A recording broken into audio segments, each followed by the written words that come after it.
Director of Information Technology for Experience Academy, which is an ongoing educational experience, residential educational experience in Colorado, where we also have a auto museum.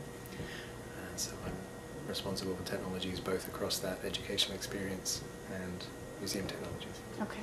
There are really three types of digital citizens, as I would call them. We're most familiar with the terms digital native and digital immigrant. That is to say, people who grew up before the digital age and have come to the digital environment secondary. We were most comfortable essentially coming from paper, coming from manual technologies, and so the act of being a participant in the digital environment is a transition, it's an immigration process.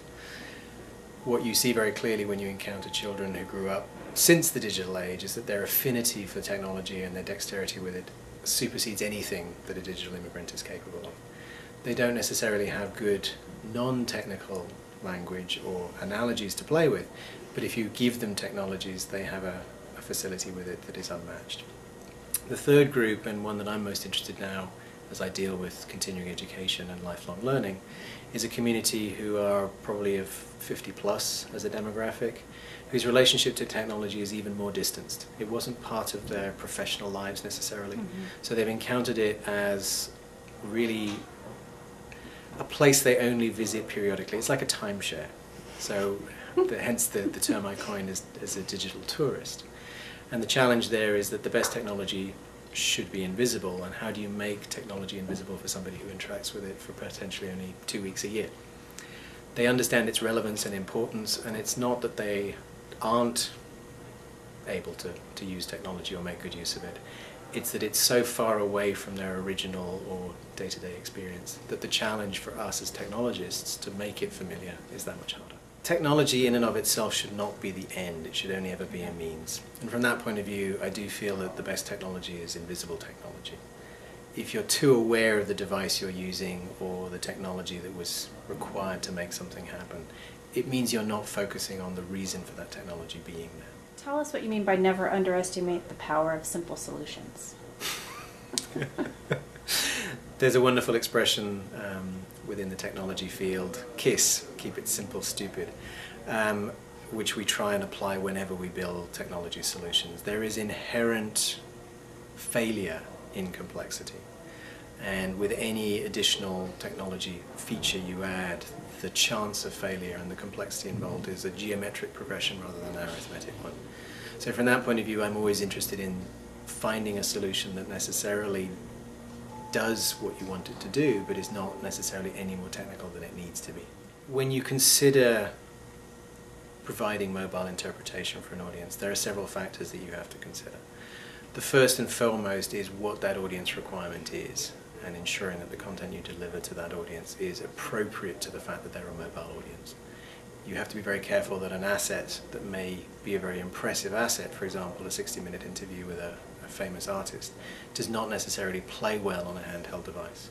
So the challenge there is ensuring that just because you can do it, you don't do it. You're also having to evaluate what technical infrastructure you have available to you, and ensuring that while you may have an image in your mind of the perfect and ideal mobile solution, you're ensuring that it's a feasible and viable solution for your organization, and it's something you can achieve.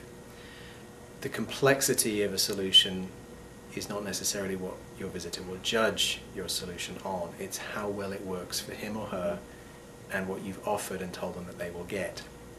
So from that point of view, a very simple solution that works 100% of the time is always preferable to a complicated solution that only works 98% of the time.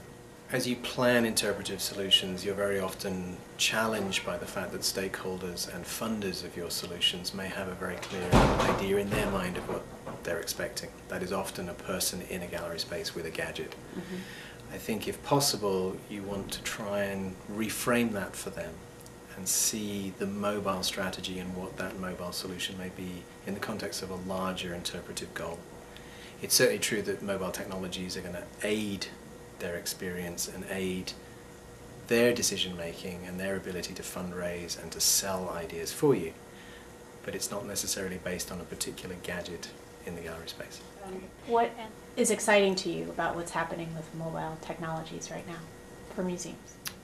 What I love about being involved in mobile technologies in the cultural sector in its largest possible sense, and that what has sustained me through spending time in it for about 10 years now, is that the playing field for mobile technology as an interpretive tool has changed dramatically, almost without pause in that time.